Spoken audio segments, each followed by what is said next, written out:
saja. Bisa-bisanya sih si sapi melompat ke arah penonton. Jadi bikin bubar semua kan? Tan, Bunda saat ini sedang ada di Pulau Bawean. Di belakang Bunda sedang berlangsung tradisi sapi tok-tok. Ini hanya ada di Pulau Bawean. Sapi-sapi yang bertanding di sini adalah keturunan banteng Jawa atau sapi Bali. Pantas saja tubuh kekar begitu. Ada yang kagutan. Jadi sapi tok-tok ini penilaiannya siapa yang bertahan di sini dialah pemenangnya. Dan lari jelas itu yang kalah. Ayo paman, tangkap sapinya. Setelah salah satu sapi kabur dan dinyatakan kalah, semua kompak untuk mengejar dan menangkapnya. Baik dari panitia, pemilik, bahkan penonton. Karena jika dibiarkan, sobat Totan ini bisa membahayakan dirinya sendiri, seperti terjun ke dalam jurang. Waduh sob, kalau panik jangan sampai membahayakan gitu dong. Tan, sapi tok-tok ini tradisi masyarakat Bawean turun-temurun. Nah, pemenangnya itu tidak dapat hadiah. Hanya untuk menghibur warga Bawean. Tuh, penontonnya banyak sekali. Mereka semua senang. Dan Bunda juga senang, Tan. Memang tidak ada hadiah bagi para pemenang. Tapi hal ini bisa membuat harga sapi naik lebih tinggi. Dan tentu saja menguntungkan bagi pemiliknya. Tan, jadi untuk menonton sapi tok-tok ini, kita harus punya waspada tinggi. Karena sapi yang kalah, dia akan lari tidak beraturan. Nah, kita harus waspada nih, Tan. Kena tubruk sapi nanti. Bener banget Bun, tetap waspada ya semua. Karena sapi yang kalah punya ketakutan berlebih terhadap lawannya. Yang membuatnya panik dan lari tak beraturan. Ini Tan yang ditunggu-tunggu. Pertandingan utama legenda hidup Pulau Bawean. Namanya Singa Jingga. 5 tahun gak terkalahkan loh Tan. Yuk, ikuti aksinya. Banyak sekali pendukung Singa Jingga teman. Kehebatannya tidak diragukan lagi. Sang jawara dari Pulau Bawean. Ketenarannya membuat dia jarang bertanding lagi. Banyak yang takut untuk melawannya. Dan kali ini kita beruntung banget mendapat kesempatan melihat aksi sang jagoan tok-tok. Tapi sayang, sang jawara kali ini harus melepas gelarnya. Singa Jingga kalah dalam pertandingan. Gak apa-apa sob, kalah menang itu hal yang biasa dalam pertandingan. Dan kamu tetap legenda di sini. Rekor kemenanganmu masih belum ada yang mampu menandingi.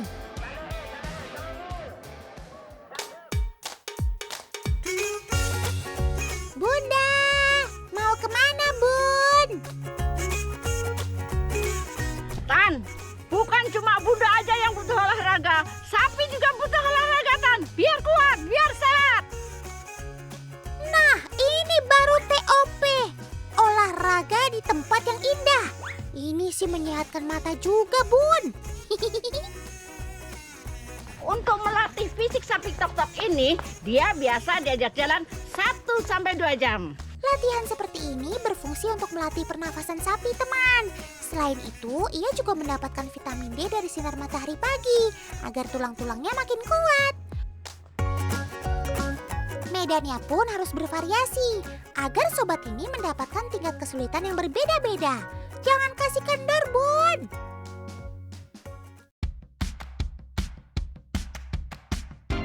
Ini kok malah terlihat si sapi yang melatih Bunda ya? Bener nggak sih, teman? Ayo, Bun, semangat. Bunda kan strong di segala medan. Bukan hanya latihan napas ini ya Tan, tapi juga latihan otot nih. Dengan jalan di air, tumpuan badannya itu lebih berat, sehingga membentuk otot-otot yang kuat nih.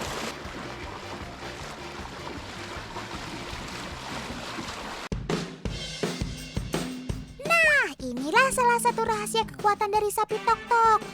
Untuk menjadi kuat, mereka mendapatkan latihan fisik yang cukup berat. Kaki sapi yang masuk ke dalam pasir pantai ini membuat ia berusaha keras untuk melangkah. Hal seperti inilah yang membuat otot-ototnya bekerja ekstra. Tak hanya itu, mental Sobat Totan ini jadi ikutan bagus seiring dengan kondisi stamina yang prima. Perhatikan deh, lemak pada sapi tok-tok nyaris tak ada. Terlihat dengan jelas otot-ototnya di sekitar kulit yang timbul seperti atlet binaraga. Tan, habis olahraga, kita mandiin di laut nih. Pendinginan dengan air laut biar ototnya nggak tegang. Ayo Bunda, mandiin yang bersih ya. Siram airnya secara merata, Bun. Mandi air laut mempunyai manfaat yang baik, yaitu untuk memperlancar peredaran darah. Tidak hanya buat manusia, tetapi sapi juga. Yang pasti, syarat utama agar menjadi kuat harus sehat.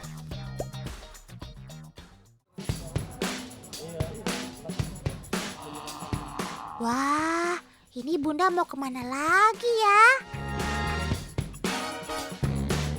Tan, Bunda mau melatih sapi remaja ini untuk jadi atlet sapi tok-tok. Nah, seperti inilah teman kondisi sapi pemula. Dia harus dikenalkan ke arena bertanding agar mentalnya cukup terlatih dan tidak demam panggung. Sapi remaja diajarkan bertanding ketika memasuki usia 2 hingga 3 tahun. Tentu saja setelah melalui proses berlatih fisik. Tan, sapi remaja ini masih latihan. Jadi dia nggak begitu galak, nggak begitu kecil nih. Namanya juga sapi pemula, Bun. Dia harus banyak belajar. Kadang sih memang hanya saling melihat atau bahkan cuma lari-larian aja di tengah lapangan. Lihat aja teman, mereka berlari hingga dikejar banyak orang. Ayo paman, tangkap! Jangan sampai lolos. Kita harus hati-hati, kita harus waspada. Sapinya mau lari, kita harus lari duluan.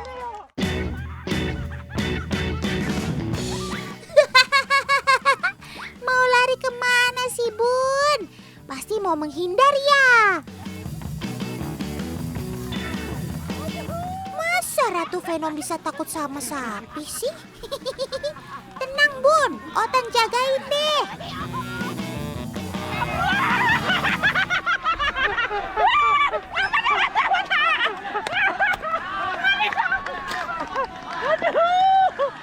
Bunda, bikin teman di rumah ketawa aja deh. Harusnya si sapi yang takut sama Bunda. Ini malah terbalik. Latihan sapi tok-tok ini diadakan setiap hari Jumat khusus untuk sapi-sapi pemula. Nah, dari sini merupakan ajang seleksi, di mana Sobat Totan akan terlihat bakatnya. Kalaupun sapi kalah, itu belum tentu jelek ya teman. Karena bisa saja dari kekalahan itu, Sobat Totan ini bisa belajar untuk menghadapi lawannya dan di lain waktu ia akan menunjukkan kemampuan terbaiknya. Jadi Tan, latihan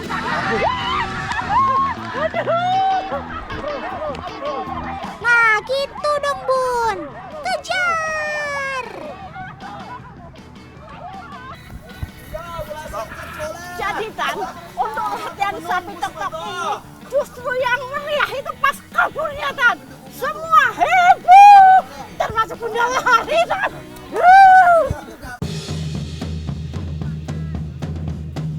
Sangat berbeda jika dibandingkan dengan sapi tok-tok yang profesional. Sapi-sapi pemula di sini justru memberikan hiburan yang menarik bagi para penontonnya. Loh, ini ada lagi yang kabur. Ayo kita kejar. Kepung paman. Ya, malah lolos.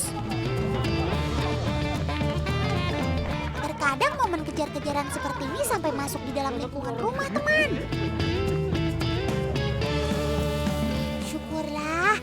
akhirnya sobat totan ini bisa tertangkap.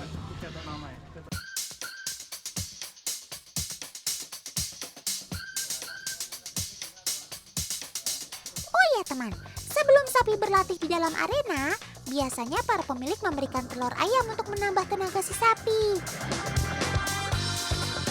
Gak tanggung-tanggung loh, jumlahnya mencapai 25 hingga 70 butir telur. Wah, kalau gini ini sih pasti makin strong ya sob.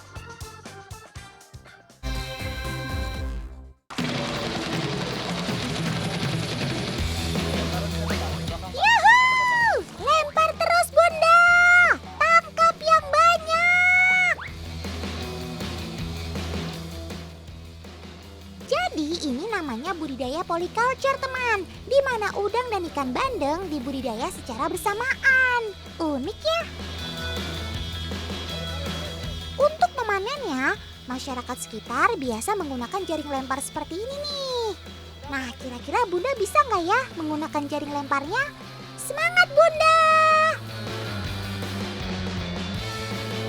Wah, kelihatannya bunda kesulitan tuh melempar jaringnya.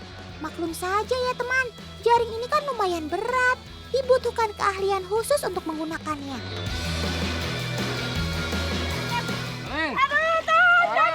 Banyak dapat lumpur nih. Ternyata nggak mudah, Tan. Nyaring udang, nggak kayak bapak-bapak itu. Tapi bunda penasaran, mau coba lagi. Bisa nggak ya? Ya. Ini bapak, punya aku dapat banyak. Ayo bun, dilihat dulu di mana posisi yang banyak udangnya. Baru deh jaringnya dilempar lagi. Semangat! Lihat nih hasilnya nih. Oh iya, udang merupakan salah satu komoditas perikanan Indonesia yang bernilai ekonomi tinggi. Saat ini saja Indonesia menempati urutan ketiga terbesar sebagai negara pengekspor udang di pasar dunia setelah Thailand dan India. Khususnya si udang faname ini ya teman. Udang faname dikenal tahan akan penyakit, memiliki tingkat keberlangsungan hidup yang tinggi, dan mampu beradaptasi dengan lingkungan bersuhu rendah. Sehingga sangat cocok untuk dibudidayakan di dalam tambak. Selain bernilai ekonomi tinggi, udang juga termasuk salah satu makanan laut yang baik untuk kesehatan. Di dalamnya terkandung kalsium, potasium, dan fosfor yang merupakan sumber vitamin A dan E. Sama halnya dengan ikan, udang merupakan sumber makanan laut yang mengandung asam lemak omega 3 yang berfungsi mengurangi peradangan dan resiko penyakit jantung.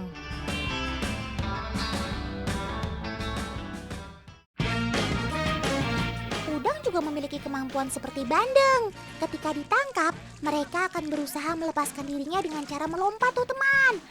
Tapi kalau sudah ke jaring seperti ini sih, mereka nggak akan bisa kemana-mana lagi ya. Tan, nih bapaknya dapat banyak banget nih, Tan. Nih, angkat nih, Berbeda dengan di daerah lain, di sini tambaknya luas-luas ya teman. Satu tambak berukuran kurang lebih 1 hektar. Jadi bisa kalian bayangkan dong jumlah panenannya sebanyak apa. Di sini juga masih menggunakan cara tradisional untuk budidayanya. Warga tidak menggunakan kincir angin untuk membuat sirkulasi udara di airnya. Mereka hanya menggunakan sistem pasang surut air laut saja tuh. Untuk makanannya, para pemilik tambak hanya memanfaatkan makanan alaminya seperti plankton tanpa ada tambahan makanan apapun. Wah.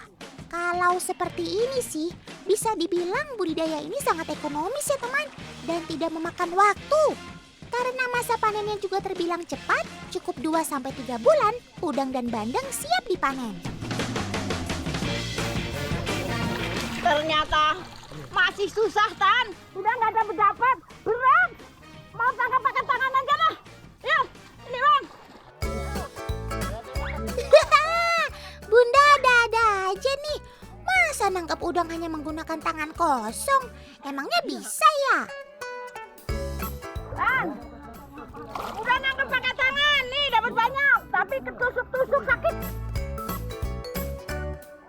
Tuh kan, meskipun mudah menangkap udang dengan tangan kosong, tapi ingat, udang memiliki rostrum atau bagian terdepan kepala udang yang tajam dan bergerigi. Kalau Kalau salah memegangnya, bisa-bisa tangan kita tertusuk dan terluka tuh. Tan, kelakuannya kepiting nih. Mau ikut Bunda ke Purwokerto?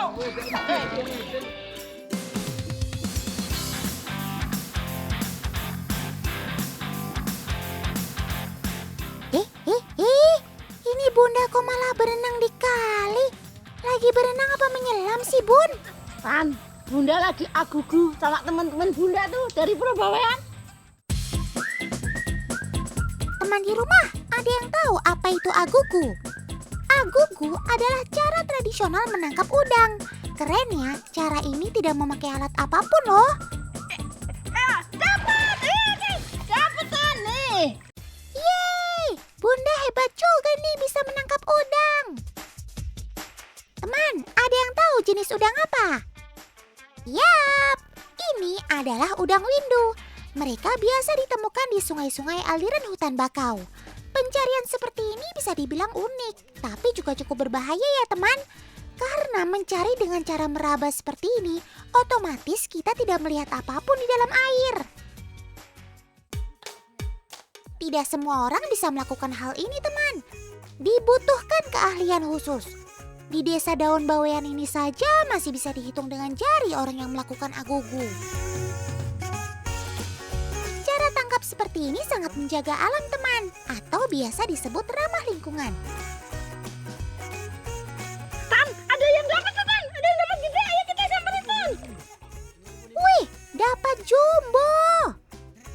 Hasil tangkap ukuran sebesar ini bisa menjadi tanda bahwa kondisi sungai di sini sangat sehat, sehingga habitat udang berkembang dengan sangat baik. Oh ya teman, Sobat Totan ini asli dari Indonesia loh. Dia hidup di perairan laut, termasuk aliran muara hutan bakau. Udang windu juga dikenal dengan sebutan Black Tiger Shrimp, karena coraknya yang menyerupai harimau. Jadi Tan, nangkap udang itu nggak sembarangan nih. Kita harus hati-hati, karena atasnya ada durinya tuh. Betul Bun, duri pada bagian kepala udang windu merupakan senjatanya. Dan ini cukup tajam teman. Jika terluka oleh duri ini, maka akan menyebabkan peradangan di kulit yang menyebabkan rasa perih, bengkak, hingga pendarahan. Tan, udah dapet udang ini. Awas. Awas. Nanti kejepit. Duh. Neka!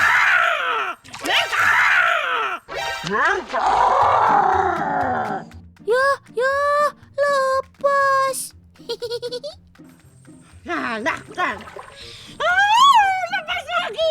Aduh, jangan gede banget lepas. Aduh, nyesel aku. Ayo cari lagi Bun. Tenang, masih banyak kok di dalam sungai ini. Dapat Tan, dapat Tan, ini.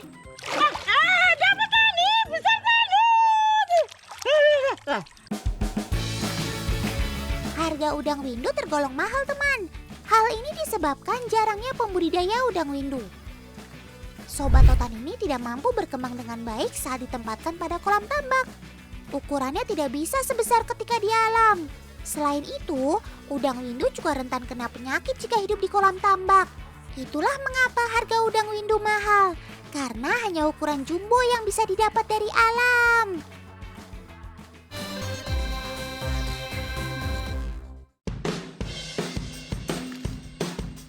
Wah, udah belusuan aja nih Bunda. Mau ngapain sih Bun? Tan, Bunda sekarang ada di area hijau daun Desa Daun Bawean. Ini si Otan juga tahu Bun. Hijau Daun adalah kawasan konservasi mangrove di Desa Daun, Kecamatan Sangkapura, Pulau Bawean teman. Dengan adanya ini, membuat ekosistem sobat-sobat Otan berjalan dengan baik. Nih Tan, dapet Tan. Ini Tan yang kita cari. Kepiting bakau ya Pak? Iya Bun. Habitatnya memang di lumpur ya? Kalau siang masuk lubang nih Tan, lubangnya gede tadi. Tapi kalau malam dia keluar cari makan ya Pak? Nah, nih. Kawasan mangrove merupakan habitat si capit bercangkang keras ini teman. Tetap hati-hati ya Bunda, karena sobat Totan ini tak segan-segan menyerang jika merasa terancam. Capitnya cukup tajam dan bisa memberikan luka yang cukup serius. Dengan adanya hutan mangrove yang tumbuh sehat, memiliki banyak manfaat, baik untuk manusia dan juga sobat-sobat hutan. Sehingga terbentuklah rantai makanan yang seimbang. Salah satunya kegiatan pencarian kepiting ini, teman. Tan, berhubung airnya sudah naik, saatnya kita narik jebakan, ya Pak? Ya Pak, yuk. Ayo, semangat. Oh iya teman, zona konservasi ini terbagi menjadi dua, yaitu zona inti yang tidak diperbolehkan ada kegiatan penangkapan satwa dan biota. Sedangkan zona manfaat yang bisa dipergunakan masyarakat untuk melakukan aktivitas. Salah satunya seperti pencarian kepiting yang dilakukan Bunda Iin. Tan, ini namanya pentor. Jebakan kepiting ini ya? Nih. Pentor merupakan alat tradisional yang ramah lingkungan, teman. Sifat seperti bubu, hanya saja bedanya pentor berbahan dari jaring. Nih, dapat nih jebakannya. Nih ya. Yeay, dapat lagi. Jadi, jebakan ini udah dipasang kemarin sore. Sekarang tinggal angkat aja. Menjebak kepiting dengan menggunakan pentor sangat mengandalkan umpan. Karena sobat hutan ini akan terpancing masuk ke dalam jebakan karena ada sumber makanannya. Sekarang Bunda mau kemana lagi nih? Nah, Tan, nih kepiting hasil tangkapan tadi sama bapak-bapak itu ditempatkan di tambak penggemukan ya Mas. Nah, Oh, gitu Bun. Kirain mau dimasak kepitingnya. Ternyata dibawa ke tempat budidaya. nah, Tan, karena ini proses penggemukan, jadi si kepiting itu disimpan di sini aja ya Mas ya. Iya. Biar dia cuma makan tidur cepet gemuk. Wah. Di alam, kepiting tumbuh secara lambat. Sehingga untuk mempercepat perkembangannya, sobat hutan ini butuh bantuan manusia dengan sistem budidaya seperti ini.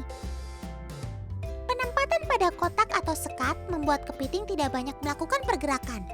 Jadi sangat cepat pertumbuhannya. Gimana kamu ndak mau endut, Sob?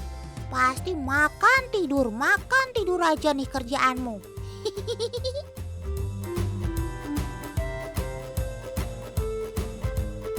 Simpelnya lagi, di tempat budidaya ini kepiting cukup diberikan ikan sisa atau yang tidak dikonsumsi manusia, sehingga cukup hemat untuk biaya perawatannya. Kepiting bakau merupakan salah satu hewan pengurai, termasuk limbah makanan. Jadi peran sobat hutan ini cukup dibutuhkan pada rantai makanan. Tan, jadi nih, ini kepitingnya sudah besar nih. Nih, tempatnya sudah nggak muat, jadi dipindahin ke sini untuk bisa lebih besar lagi. Nih, Mas, Setidaknya butuh waktu 2 hingga 3 bulan kepiting dipindahkan tempat yang lebih besar. Tan, besar sekali Tan ini. Nih, aduh, sama telapak udah besar kepitingnya. Kalau ini udah kira-kira berapa beratnya Mas? 5 on ke atas. 5 on up. Setengah kilo lebih nih. Dah, nih. Jumbo sekali nih Bun. Tapi ini bukan ukuran terbesarnya ya teman. Kepiting mampu tumbuh 2 kali lipat dari yang Bunda Iin pegang loh.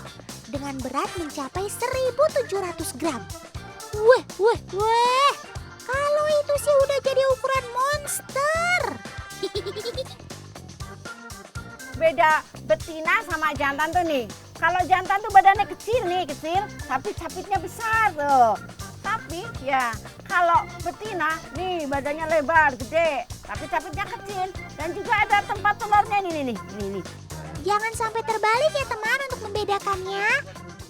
Nah Tan, ini proses packing untuk keluar dari Pulau Bawean ya Mas? Iya. Dikirim ke Jawa. Nih.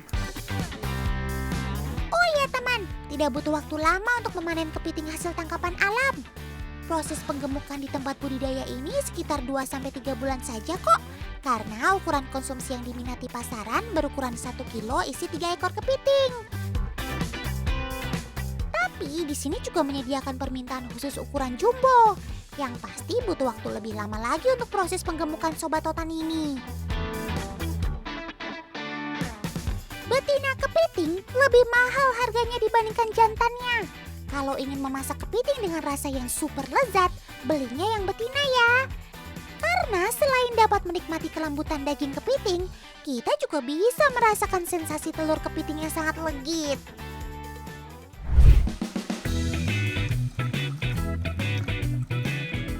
Dayung terus, Bun! Yang semangat ya! Perlu Otan bantuin? Tan, Bunda mau ikut Pak Agus mancing. Mancing apa, Bun? Mau tahu? Tunggu dulu. Ya Pak Agus? Ya. Ye, Bunda selalu bikin perasaan deh. Penasaran maksud Otan? Tan, mancing kayak gini, orang Bawean bilangnya ngenos. Ya. Caranya ditarik-tarik kayak gini, biar si cumi-cumi ngejar umpannya. Gitu Pak Agus? Iya, iya. Tuh ya, ayo lanjut. Tuh. Tapi cukup unik nih mancing cumi sebelum gelap begini. Yakin dapat, Bun?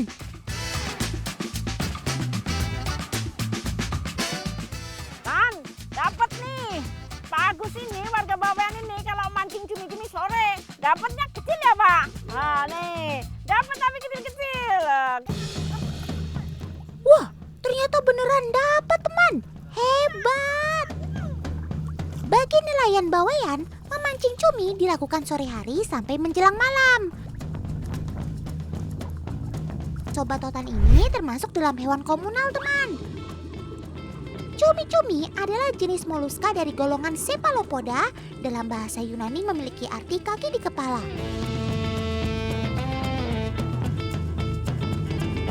Hal ini terlihat dari tentakelnya yang terdapat di bagian kepalanya. Seakan-akan kaki cumi-cumi terpisah dari badannya. Cumi-cumi hidup di perairan dangkal maupun dalam, teman.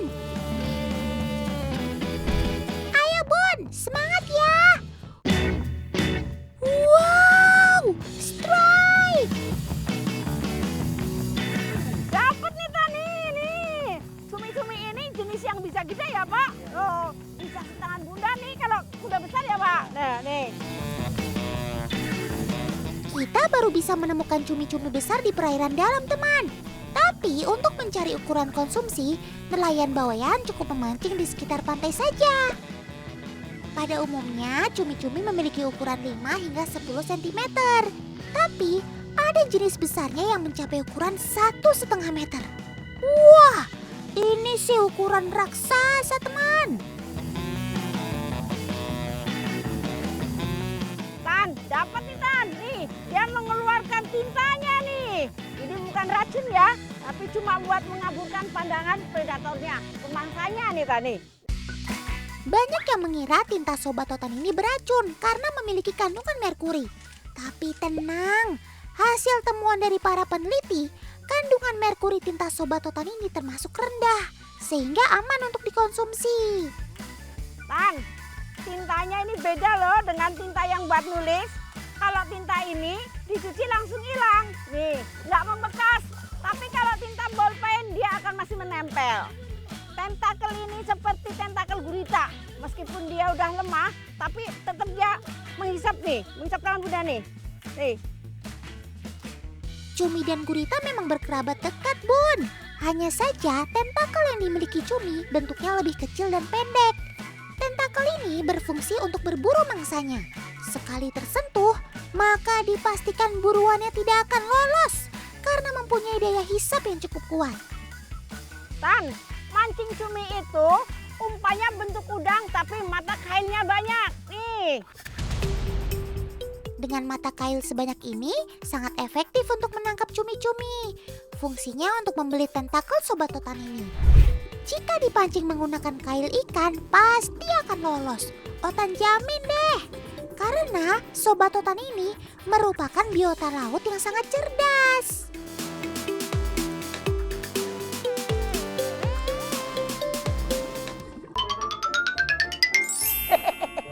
Takut dosa. Emas saya udah banyak, mau ditaruh di mana? Mas Kuriti nggak ngeliat. Emang situ nggak takut dosa? Jadi pengen minum, ntar batal puasa saya. Takut dosa? Wah, iya. Emang nggak takut dosa? Ayo dah. Ih, malamet sih abang. Kurang kaya suruh bawa gerobak. Ciao. Takut Dosa setiap Sabtu dan Minggu selama Ramadan di Trans 7.